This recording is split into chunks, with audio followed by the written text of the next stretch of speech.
시간에는 하나님 말씀 봉독하는 시간입니다. 하나님 말씀은 창세기 15장 5절에서 7절 말씀 보겠습니다.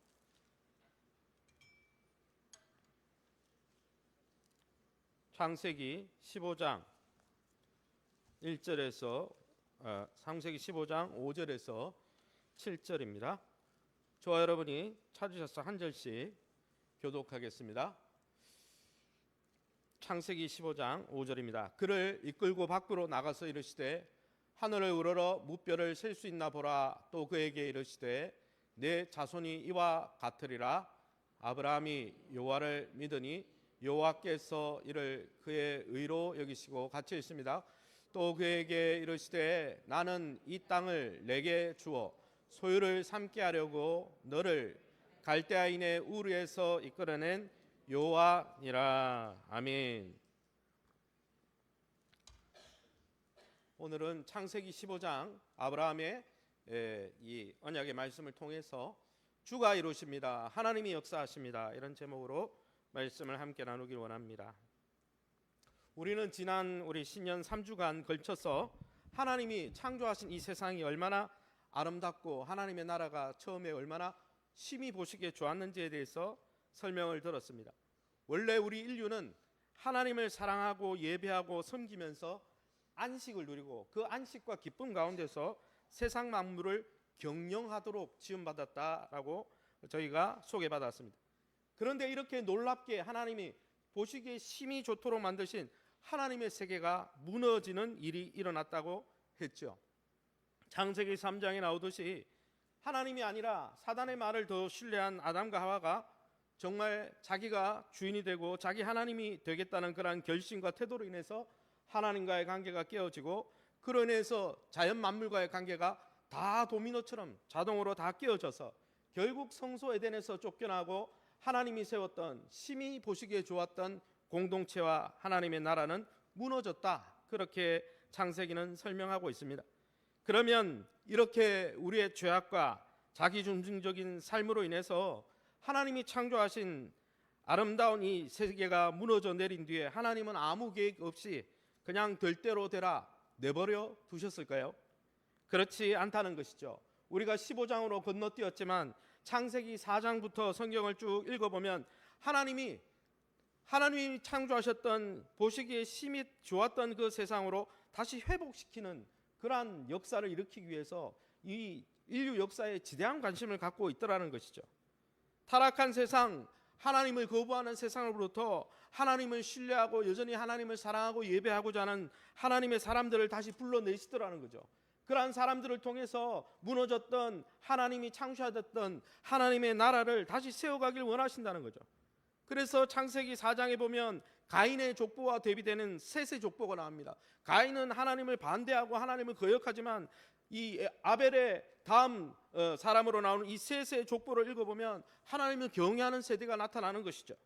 창세기 5장에 읽어보면 아담부터 노아까지 10대의 족보가 나오는데 그 내용을 면밀히 읽어보면 창조하신 세상을 향한 하나님의 관심이 사람들 속에 있음을 알 수 있는 거죠. 그 족보에는 하나님과 300년을 동행한 에녹이 나옵니다.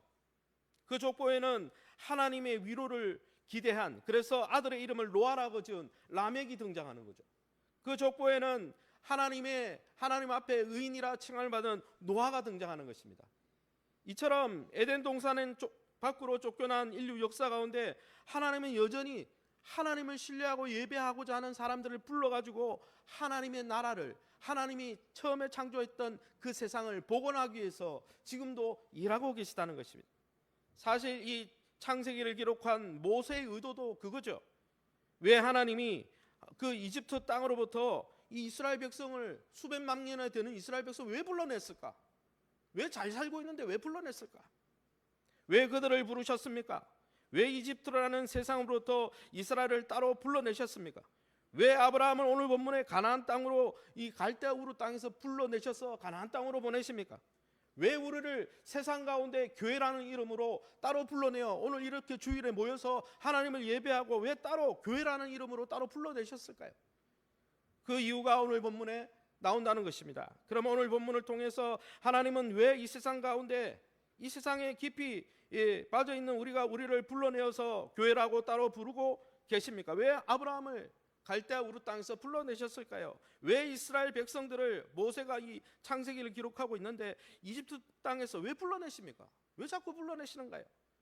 그 이유가 오늘 첫 번째 본문을 통해서 알 수 있는 것 하나는, 하나님은 우리를 하나님 나라 백성으로, 하나님 나라를 세우시고 하나님 나라 백성으로 부르셨고 지금도 부르고 계시다는 것이죠. 하나님의 부르심은 하나님 나라를 세우기 위한 부르심이라는 것입니다. 오늘 본문에 읽어보면 아브라함은 가나안 땅에서 외국인과 이방인처럼 보입니다. 그는 가나안 땅에 물려받을 땅 한 필요 없었습니다. 그할 거처도 없었어요. 그래서 텐트를 치고 이동하고 다녔죠. 그게 왜 그러냐면 그의 고향이 원래 이 가나안이 아니기 때문입니다. 그러면 그는 자신의 고향도 아닌 이 가나안 땅에 왜 머물게 되었습니까? 왜 그는 고향을 떠나서 이 가나안 땅에 이방인으로 살고 있을까요? 창세기 12장 1, 2, 3절에 그 이유가 나옵니다. 우리가 함께 한 목소리로 밑줄 친 부분을 읽어보겠습니다. 여호와께서 너는 너의 고향과 친척과 아버지의 집을 떠나 내가 내게 보여줄 땅으로 가라. 내가 너로 큰 민족을 이루고 땅의 모든 족속이 너로 말미암아 복을 얻을 것이라 하신지라. 아멘. 창세기 12장 본문에 읽어보면 하나님이 아브라함을 불러내셨습니다. 고향 땅에서 불러내셨어요. 그의 아브라함의 고향인 갈대아 우르라는 그 세상으로부터 불러내셨습니다. 이 하나님의 부르심 때문에 아브라함은 그 부르심에 순종해서 응답하는 바람에 친척도 떠나고 고향도 떠나가지고 낯설고 물서는, 어떻게 보면 우리가 뭐 터키 지역에 가서 살아라, 지금 있던 거 다 버리고 그런 부름을 받고 새로운 가나안 땅으로 옮긴 것이죠. 창세기라는 이 한 권의 책의 문맥상 이 부름은 단순히 한 민족을 이루는 부름이 아닙니다. 왜냐하면 이 본문에 내가 너를 큰 민족을 이루겠다 그러는데 이 민족을 이루는 부름이 아닌 이유가 뭐냐면 성경 읽어보면 3절 하반절에 땅의 모든 족속이 너 때문에 복을 받을 것이다. 그러니 세상을 회복시키고 이 땅에 타락한 세상을 회복시키는 일에 하나님이 관심이 있어서 아브라함을 선택한 거지, 단순히 아브라함을 복주고 아브라함만 잘되게 하려고 부른 게 아니라는 거죠. 단순히 아브라함의 부름은 거주지 이전하는 이사의 문제가 아닙니다. 단순히 이 삶이 어려워가지고 외국으로 도미한 게 아니라는 거죠. 그러면 왜 하나님은 아브라함을 그의 고향으로부터 불러내셔서 왜 새로운 땅으로 보내셨을까요? 그것은 바로 하나님의 죄 때문에 무너졌던, 하나님이 처음에 창조하셨던 하나님의 나라를 다시 복원시키기 위함인 것이죠. 그걸 통해서 온 세상을 새롭게 하시기 위해서, 땅의 모든 민족이 다시 복을 받게 하기 위해서 이 부름을 불렀다는 것이죠. 이것은 창세기 전체를 읽어보면 너무나 충분히 유추할 수 있습니다. 하나님은 에덴 동산에 하나님 나라를 세우셨습니다. 그래서 그 나라에서 하나님을 자발적으로 사랑하고 섬기도록 하나님은 인격적으로 섬기는 존재로 아담과 하와를 불러주셨죠. 그러나 하나님 보시기에 심히 좋았던 하나님의 나라는 어떻게 됐습니까? 아담과 하와가 자발적으로 사단의 미혹을 받아 하나님의 계획을 짓밟아 버렸어요. 그리고 그 나라를 반대하는 분위기가 세상에 퍼지기 시작했죠. 가인의 모습을 보십시오. 노아 홍수 이전의 세대를 보세요. 이 세상 나라의 특징이 뭡니까? 우리가 사는 이 세상의 특징이 뭡니까? 다 자기가 하나님입니다. 자기가 선악의 기준이죠. 선악과를 먹고 내가 법이에요, 내가 진리예요. 그래서 하나님을 투명인간 취급하고 자기가 기준이 되어서 자기 멋대로 사는 것이 이 세상의 원리입니다. 그러나 창세기를 쭉 읽어보면 하나님은 이 타락하고 무너진 이 하나님의 나라를 다시 세우기 위해서 여전히 하나님을 사랑하고 하나님을 예배하고 하나님을 믿고 의지하는 사람들을 따로 불러내신다는 것, 따로 불러내어서 공동체를 이루어서 따로 그 하나님의 나라를 세워가길 원하신다는 것이죠. 심지어 어떻습니까? 그 죄악으로 무너진 하나님 나라를 복원하는데 자신의 아들을 여자의 후손으로 메시아가 뭡니까? 왕으로 보낸다는 거예요. 무엇의 왕이에요? 하나님 나라를 세우는데 하나님 나라의 왕으로 보내겠다는 거예요. 창세기 3장 15절에 그래서 원시복음이 나오죠. 내가 너로 여자와 원수가 되게 하고, 사단에게 한 말입니다. 여자의 후손으로 오는 메시아, 여자의 후손은 내 머리를 상하게 할 것이다.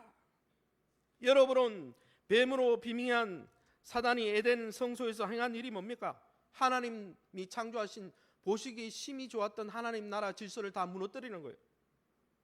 인간이 하나님이 되고, 그래서 하나님을 사랑하고 섬기지 못하도록 획책하고 하나님 나라 백성으로 더 이상 아담과 하와가 살지 못하도록 그의 자격을 박탈한 것 아닙니까?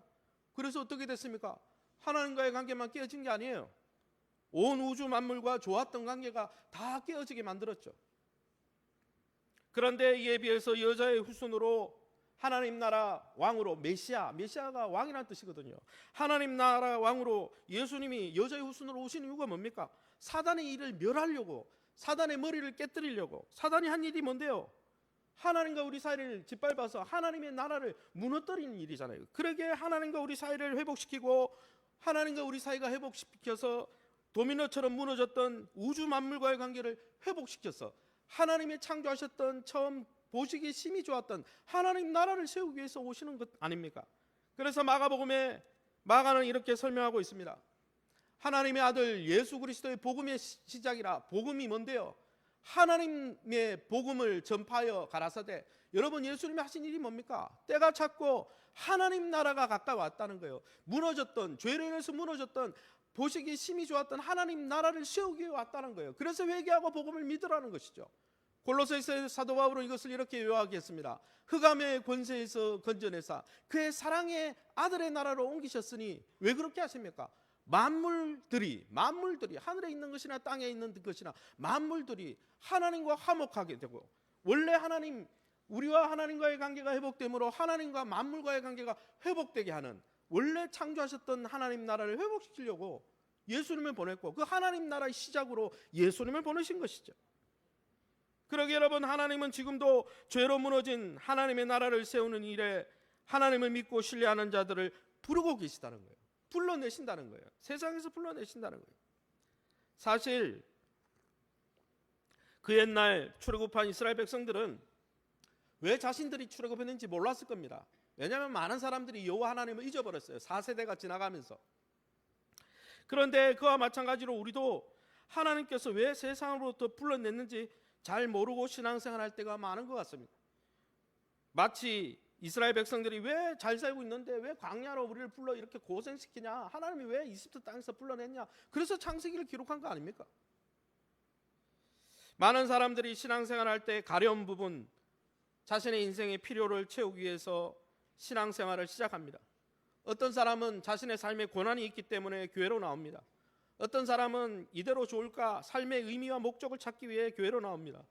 어떤 사람은 태어나 보니까 십자가를 물고 있는 기독교 집안이어서 동아리 활동처럼 교회를 나오죠. 저도 옛날에 그랬어요. 물론 이런 것들이 신앙생활을 시작하게 되는 동기와 출발점은 될 수 있습니다. 고난 때문에 나오는 것도 좋고, 삶의 의미를 찾아 나오는 것도 좋고, 기독교 집안에서 시작한 것도 잘한 것이죠. 그런데 단순히 고난 때문에 삶의 의미를 찾기 위해서, 기독교 집안이기 때문에 내가 복을 받기 위해서 이런 욕구와 수준에만 머무른다면 그 사람은 사실 하나님을 진짜 깊이 만난 사람이 아닙니다. 예수 그리스도를 통해 거듭난 사람이 아닐지도 모릅니다. 왜냐하면 교회는 세상에서 성공하고 세상에서 행복하게 살아가도록 돕기 위해서 삶의 충전소로 세워진 곳이 교회가 아니기 때문입니다. 교회가 위로해가지고 세상에서 잘 살아가게 만들려고 복 주려고 만든 기관이 아니라는 거예요. 그렇게 생각하시면 기독교 신앙을 잘 모르시는 거예요. 교회라는 헬라어 어원이 뭡니까? 우리 찬양팀은 잘 이름을 지었죠. 에클레시아. 여러분의 주보에도 나오지만 에클레시아는 두 가지의 합성어입니다. 에크, 아로브, 뭐뭐로부터 밖으로. 클레시아, 클레오 동사거든요. 부르다, 소집하다는 뜻이에요. 무슨 말이냐면 하나님이 세상 밖으로 우리를 불러내어서 모아놨다는 거예요. 왜 모았습니까? 세상 밖으로. 왜 갈대아 우루 땅에서 그대로 살면 되는데, 왜 이집트 땅에서 그대로 살면 되는데 왜 불러내셨습니까? 하나님 나라 백성으로 살게 하려고 세상 나라에서 불러내어서 만든 새 나라의 백성, 그게 에클레시아라는 뜻이에요. 그게 교회라는 뜻이에요. 그러게 여러분, 교회는 하나님 없이 사는 세상 나라로부터 불러내어서 하나님의 백성으로 삼은 공동체가 교회입니다. 즉 하나님 나라를 세우고 하나님 백성답게 살게 하려고 세워놓은 기관이 교회라는 것이죠. 그게 성도의 본질이고 신자의 정체성이라는 것이죠. 이 창세기를 기록한 모세 이스라엘 공동체도 똑같은 경험을 했습니다. 하나님이 이집트 땅에서 잘 살고 있는데 불러내었어요. 그러게 불러내서 어떻게 했습니까? 광야에서 잘 훈련시킨 다음에 다시 이집트 땅에 들어가서 성공해라 그러고 재파송하셨습니까? 절대 그렇게 하지 않았어요. 이집트로 돌아가지 마라, 애굽으로 돌아가지 말라 그랬어요. 하나님 없는 세상을 벗어나 그들을 불러낸 이유는 이제는 세상과 다르게 하나님을 왕과 주인으로 섬기는 하나님 나라 백성이 되게 하려고 불러낸 거예요. 할렐루야. 횃불의 성도 여러분, 저와 여러분은 무엇 때문에 신앙생활하고 있습니까? 왜 바쁜 일요일에, 왜 주일에 여기 와서 예배를 드리고 있습니까? 하나님의 마음을 잘 만족시켜 드리면 이 땅에서 큰 복을 받을 수 있기 때문입니까? 세상이 주는 고난과 고통으로부터 하나님의 보호를 받고 세상에서 더 떵떵거리며 행복하게 살기 위해서 여기서 충전받기 위해 왔습니까? 만약 아직도 교회에 출석하는 이유가 그 정도라면 여러분의 신앙을 점검해 보셔야 됩니다. 어쩌면 신자가 아닐 수도 있습니다. 왜 그러냐면 예수님 주변에 자신의 필요를 채우기 위해서 맴돌았던 많은 무리들도, 제자가 아닌 무리들도 그렇기 때문이에요. 그들은 어땠습니까? 예수님이 떡을 만들어주고 오병이어를 통해 떡을 만들어주고 병을 고쳐주고 뭐 할 때는요, 예수님 쌍수를 들고 박수치며 환영했어요. 그런데 예수님이 자신들의 필요를 채워주지 않자 어떻게 했습니까? 그 많은 무리들이 십자가에 못 박았어요. 그들은 예수님을 이용한 자지 예수님이 말한 하나님의 나라에 대해서는 관심이 없던 자예요. 여러분, 신앙생활은 내가 사는 세상이 바뀌는 것입니다. 내 국적이 바뀌는 게 신앙생활입니다. 하나님 없이 살던 세상 나라와 그 원리를 떠나는 것이 신앙생활입니다. 하나님을 주인으로 모시고 사랑하면서 하나님의 백성으로 살기로 다짐하고 결심하는 것이 신앙생활입니다. 턴하는 거예요. 때론 이 세상에서 어렵고 힘들더라도 하나님의 백성으로 살아가기로 다짐하고 좁은 길을 걷는 것이 신앙생활이에요. 여기서 복 받고 여기서 기도해서 복 받고 세상 가서 성공하는 게 우리의 목적이 아니고, 정말 하나님의 백성이 되셨습니까? 정말 자기 중심적으로 살며 하나님 없는 이 세상에는 소망이 없다고 시인하고 있습니까? 그런 이유로 예수님 앞에 나와 예수님을 주인으로 모시고 하나님을 섬기고 예배하는 삶이 정말 가장 귀하다고 생각하고 하나님 나라 백성으로 삶을 결심하고 있습니까? 만약 그렇다면 잘하신 겁니다. 그 길을 쭉 가시기 바랍니다. 그러나 아직도 교회는 나오지만 여러분, 내가 다른 이유로 교회를 나오고 있다면 여러분의 신앙을 돌아보시기 바랍니다. 하나님 나라 복음을 살펴보시기 바랍니다. 내가 원하는 메시지를 설교 시간에 들으려고 안달하지 말고 성경 전체가 무엇을 말씀하시는지 귀 기울여 들어보시기 바랍니다. 그래서 여러분이 정말 예수 그리스도를 만나서 하나님 나라 백성의 삶을 감격하고 기뻐하시기 바랍니다. 할렐루야. 더불어 여러분이 옛날에는 정말 하나님 백성으로 사는 것이 기뻤는데 지금 내가 주인이 되어서 믿음의 길에서 이탈했다면 다시 복음 앞에 서서 이탈했던 자리로 다시 돌아오시기 바랍니다. 교회는 다녔는데 한 번도 예수님을 영접한 적도 없고 하나님 나라 백성으로의 삶에 대해서도 한 번도 생각해 본 적이 없다면 예수 그리스도를 만나 하나님의 백성이 되시기를 예수님 이름으로 축원합니다. 그러기에 오늘도 예수 그리스도의 복음을 통해 하나님 나라 백성으로 살도록 우리를 세상 속에서 불러내신 하나님의 놀라운 은혜를 확신하면서 그 백성의 길을 걸어가시기를 예수님 이름으로 축원합니다. 그러면 여러분, 우리가 하나님 나라를 상속받도록 이제 세상에서 불러냄을 받은 우리 신자들, 교회가 어떻게 이 세상에서 살아가야 될까요? 두 번째 원리는 하나님 나라의 이 비전과 성취는 오랜 섭리와 고난을 통해 이루어짐을 인식하고 우리는 이 세상에 살 때 인내해야 한다는 것이죠. 오래 참고 기다려야 한다는 것입니다. 오늘 본문은 사실 우리가 읽은 창세기 15장의 본문은 소돔과 고모라 성에 살던 조카 롯이 위기를 당했어요. 그래서 이 조카 롯을 상속자로 생각했던 이 아브라함이 300명을 거느리고 소돔과 고모라 성 그 인근에 있는 전투를 벌이고 조카 롯을 구출하는 장면 다음에 나오는 바로 본문입니다. 그러나 아브라함이 300명을 데리고 자기는 상속자가 없고 자식도 없기 때문에 조카 롯을 상속자 삼으려고 했거든요. 그런데 그 전쟁의 경쟁에 참여했는데 그 아브라함이 얻은 것은 하나도 없었습니다. 조카 롯은 다시 소돔과 고모라 성으로 돌아가 버렸어요. 아브라함의 상속자가 된 게 아니고 그의 백세를 바라보는데 아직 대를 이을 자식 하나 없고 하나님은 자손을 준다 그랬고 약속의 땅을 줘서 하나님 나라를 세우겠다 그러는데 하나도 이루어진 게 없어요. 이렇게 낙심한 아브라함에게 하나님이 나타나셨습니다. 뭐라고 나타나셨습니까? 창세기 15장 1절입니다. 제가 읽어보겠습니다. 이후에 바로 롯을 구출한 이후에 여호와의 말씀이 이르시되 아브라함아 두려워하지 말라. 나는 내 방패요 너의 지극히 큰 상급이니라. 하나님이 내가 너의 상급이다. 내가 너의 몫이고 내가 너의 유업이고 그래서 내가 너에게 자손을 줄 거다. 내가 너에게 유업이기 때문에 분기시기 때문에 너의 위로이기 때문에 내가 약속의 땅 반드시 준다. 그렇게 또 말씀하십니다. 손에 잡히는 건 아무것도 없는데 그러면서 그 약속하신 것을 확증하기 위해서 그 당시 고대인들이 했던 풍습을 그대로 사용하시죠. 풍습은 뭐냐면 재물을 쪼개놓고 피가 흘리면 그 피가 인주죠. 인주 사이로 두 사람이 언약을 맺는 두 사람이 왔다 갔다 하면 계약이 맺어지는 것입니다. 언약이 맺어지면 부동산에서 도장 찍는 것처럼 이제 법적인 효력이 발생하는 거죠. 구두로만 이야기하지 않고 오늘 본문에 읽어보면 하나님이 도장을 찍어요. 그 본문을 읽어보겠습니다. 창세기 15장 12에서 17절 밑줄 친 부분을 읽어봅니다.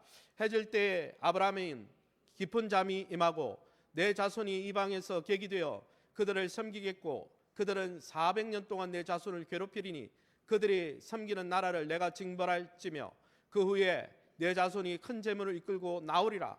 너는 장수하다가 평안히 조상에게로 돌아가 장사될 것이요 내 자손은 4대 만에 이 땅으로 돌아오리니 해가 져서 어두울 때에 연기 나는 화로가 보이며 타는 횃불이 쪼갠 고기 사이로 지나더라. 하나님을 상징하는 쉐키나 하나님의 영광의 횃불이 쪼갠 사이로 피가 흐르는 그 인주 사이로 도장을 확 찍었죠. 아브라함은 도장을 안 찍었어요. 아브라함은 잠들었어요. 지금 하나님이 일방적으로 도장을 찍었어요. 그런데 이 하나님이 주신 언약을 도장을 확 찍었는데 하나님 스스로 내 열심으로 내가 할 거다. 네하고 상관없이 잠재워 놓고 너는 도장 찍지만 네 능력으로 이러는 게 아니야. 내 능력으로 할 거야. 그러고 도장을 확 찍어 놨는데 그 언약의 핵심의 내용이 뭡니까? 아브라함의 꿈에 알려준 계시의 내용이 뭡니까? 언제 하나님의 언약이 이루어진다고 합니까?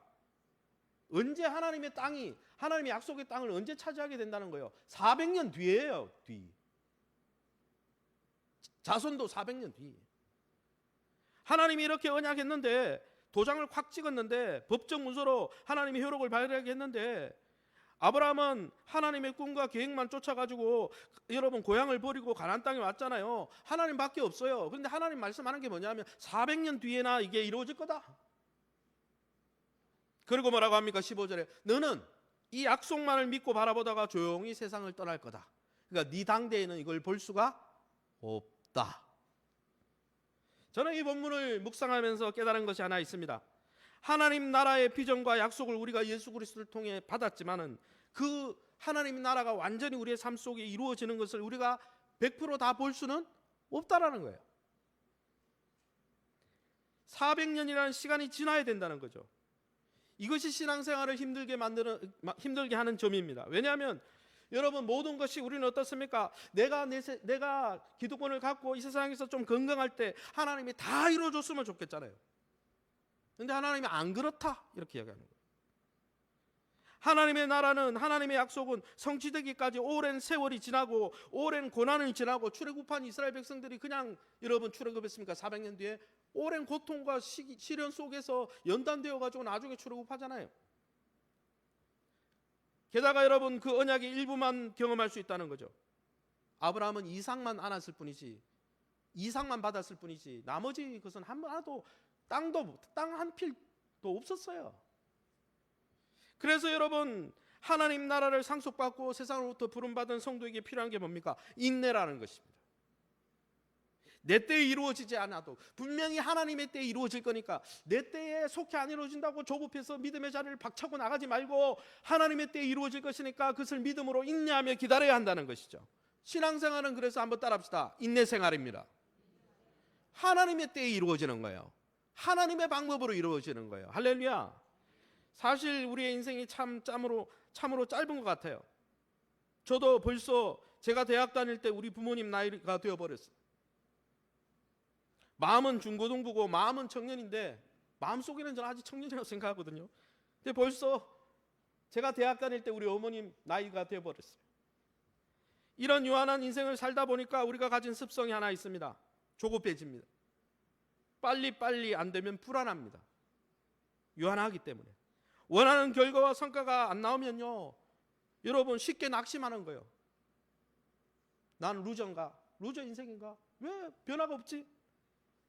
하나님 나라 백성으로의 삶도 마찬가지라는 것이죠.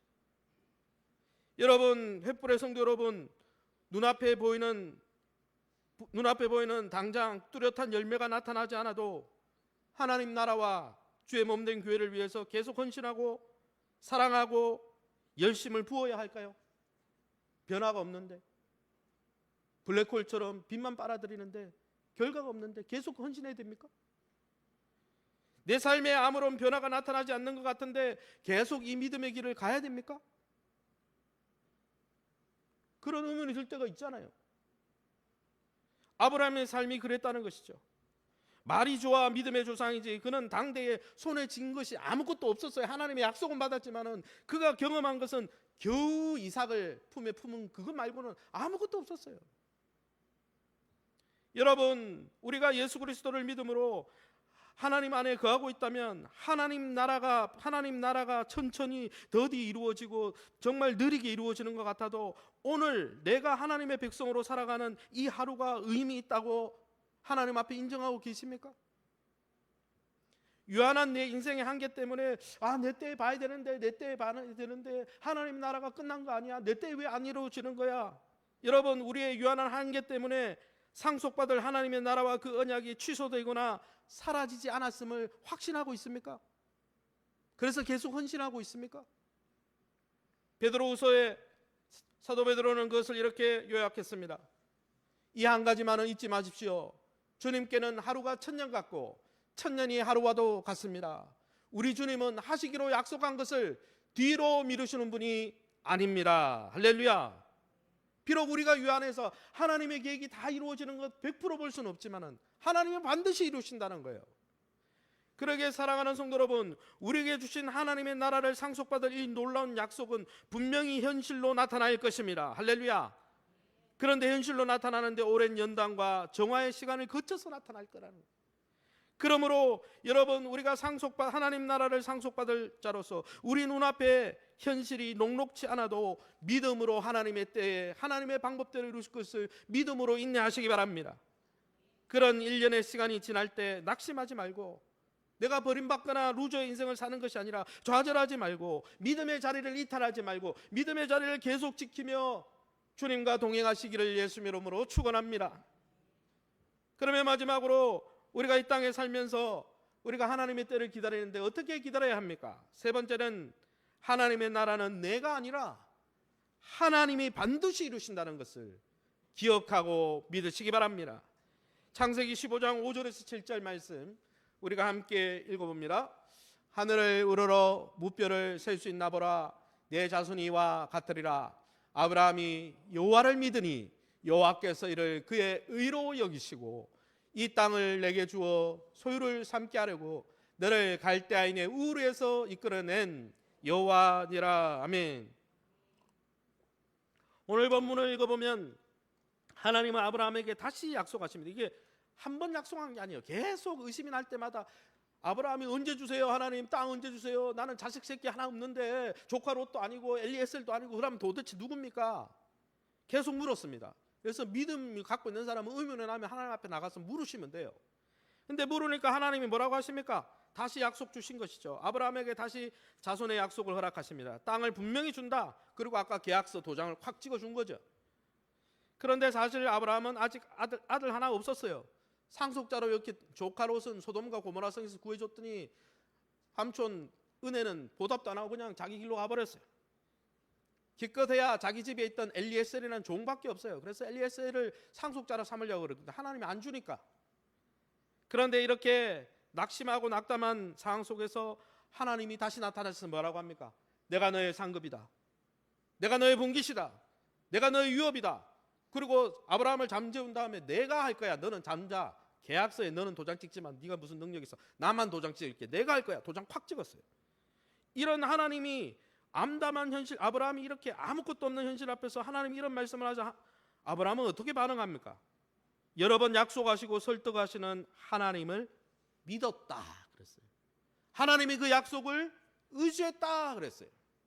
여기에 성경에 나오는 창세기 15장 6절에 나오는 아브라함이 여호와를 믿으니, 여기에서 이신칭의 믿음이 나오고 우리 기독교의 대핵심적인 이 믿음의 교리가 여기서 나오지 않습니까? 여기 믿으니 원문 동사는 완료형 동사입니다. 현재 완료나 과거 완료, 이 완료의 특별히 히브리어는 완료 용법이 영어보다 더 강력합니다. 영어가 나오기 전에 이미 히브리어가 완료 용법을 쓰는데 그 완료 용법은 지속성이에요. 계속 용법 있죠. 완료의 계속 용법. 믿었다는 말은 한 번 믿었다는 게 아니에요. 학습 세례 받을 때 한 번 동의했다는 게 아니에요. 지속적으로 계속적으로 하나님을 믿었다는 거예요. 하나님 그렇게 역사하실 것을, 눈앞에 보이는 현실은 아직 나타나지 않았지만은 하나님이 그렇게 하실 것을 믿었다는 것입니다. 그는 갈대아 우르 땅을 떠날 때도 하나님의 약속을 믿었습니다. 그는 이제 분깃도 없고 25년이나 지나고, 여러분 나중에 25년 지나서 이삭 받잖아요. 25년 동안 아들 하나 없고 땅떼기 하나 없는데도 하나님이 여전히 하나님의 약속을 신뢰하고 하나님이 이루실 거다, 그걸 믿었어요. 모든 상황 속에서 지속적으로 하나님의 선하심과 인자하심을 믿고 붙들었다는 거예요. 자신이 100세가 되어 가면 조급하잖아요. 자기가 이룰 수 있는 게 없잖아요. 내가 나이가 들기 전에 젊을 때 하나님 이루어주면 내가 좀 할 텐데, 상황은 어려운데 내 상황을 본 게 아니고 내 능력을 본 게 아니고 그것을 이루실 하나님을 바라봤다는 거예요. 그게 믿음이라는 거예요. 사랑하는 성도 여러분, 그런 아브라함의 모습과 태도를 보시고 하나님이 의롭다 하셨어요. 의라는 단어는 하나님이 수용할 만하다는 뜻이에요. 이것은 하나님의 기준인 율법에 완벽하게 일치한다는 뜻입니다. 그러나 여러분, 성경을 읽어보세요. 아브라함이 완벽한 삶이었습니까? 그래서 하나님이 용인해 주셨습니까? 자기 아내 2번 팔아먹어요. 자기 목숨 지키려고. 그리고 이스마엘을 낳잖아요. 하나님의 약속을 신뢰하지 못해서. 완벽하지 않았어요. 그런데 왜 하나님이 아브라함을 믿음의 조상이라 그러시고 수용해 주시고 받아주셨습니까? 하나님이 역사할 걸 믿었기 때문이에요. 자기의 상황은 어렵지만, 자기의 능력은 부족하지만 하나님이 이루실 것을 믿고 동의하고 지지하니까 하나님이 그거 보고 합격, 이렇게 하셨다는 거예요. 여러분, 저는 어쩌면 이 본문을 읽으면서 하나님이 의의 하향 평준화를 적용하셨다 이런 생각합니다. 의는 굉장히 높은 거예요. 율법적인 의. 근데 하향 평준화, 왜요? 세상 가운데 완벽한 의로운 존재가 없습니다. 세상은 다 하나님을 무시하고 신뢰하지 않습니다. 그런데 하나님의 역사를 신뢰하고 지지하기만 해도 세상이 다 하나님을 신뢰하지 않고 하나님을 거부하니까 그냥 하나님은 그런 분이고 그렇게 하실 수 있습니다, 이렇게 믿고 동의하고 신뢰하고 지지만 해도 구원해 주시고, 지지만 해도 백성으로 삼아 주시고, 지지만 해도 의롭다 해 주시고. 할렐루야. 아브라함은 그의 능력과 노력을 의지한 게 아닙니다. 그의 소유를 의지한 게 아닙니다. 그가 가진 명예와 힘을 의지한 게 아니에요. 하나님이 상급이요 방패가 되어주셨다는 하나님의 선하심만 의지했습니다. 하나님은 반드시 이룰 수 있다, 하나님의 전능하심만을 의지했습니다. 눈에 보이는 현실이나 자기의 능력이 아니라 하나님의 선하심과 인자하심과 그 약속을 하나님이 정말 그렇게 하실 수 있다고 지지했다는 거예요. 세상 아무도 그렇게 지지하지 않는데 그걸 지지한 것만으로 됐다, 그것만으로도 족하다, 주님 말씀하셨다는 거예요. 그래서 우리가 구원받았다는 것이죠.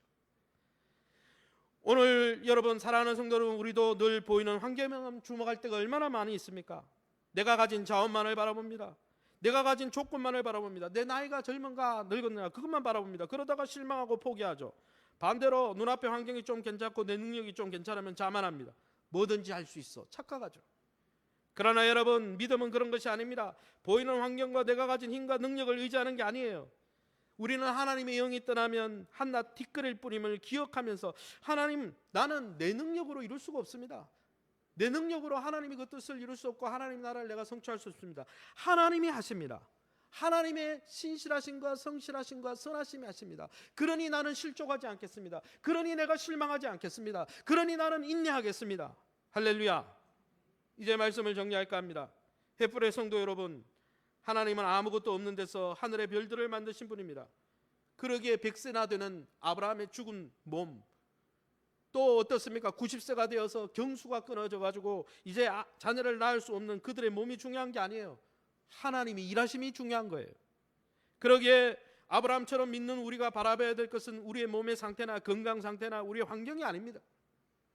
우리를 불러내시고 하나님 나라를 예수 그리스도 안에서 주시고 경험해 주겠다고 해주겠다고 약속하신 하나님을 바라봐야 하는 것이죠. 내가 나이 들었다고 낙심할 것도 아닙니다. 내가 나이 들었다고 자녀가 없다고 엘리에셀을 세우는 것이 하나님의 방법이 아닙니다. 그럴 때마다 아브라함은 하나님 앞에 나아갔습니다. 하나님, 나는 자식이 없는데요, 땅도 없는데요, 하나님의 계획은 어떻게 됩니까? 그렇게 물을 때마다 하나님이 이렇게 할 거야, 저렇게 할 거야, 너 못 믿니? 도장 찍어줄게, 이렇게 하셨죠. 그렇게 살아가는 성도 여러분, 때론 눈앞에 보이는 현실이 우리의 삶을 정말 의심하게 만들 때마다 여러분의 믿음의 한계를 솔직히 인정하며 하나님이 어떻게 일하실 것입니까? 내 삶을 통해, 우리 교회를 통해, 우리 주변을 통해 하나님이 어떻게 일하실 것입니까? 그것을 기도 가운데 물으시기 바랍니다. 더불어서 보이는 것이 없어도, 손에 당장 잡히는 것이 없어도 하나님의 선하심과 그 약속에 대한 신뢰 때문에 의심하지 않고 믿음의 길을 쭉 걸어가시기 바랍니다. 하나님이 그 믿음을 보시고 너는 내 옆에 있을 만하구나, 내가 이 계획을 너를 통해 이루리라. 그 음성 듣고 하나님만을 방패로 삼고 상급으로 삼고 위로로 삼으며 이 믿음의 길을 끝까지 달려가시기를 예수님의 이름으로 축원합니다.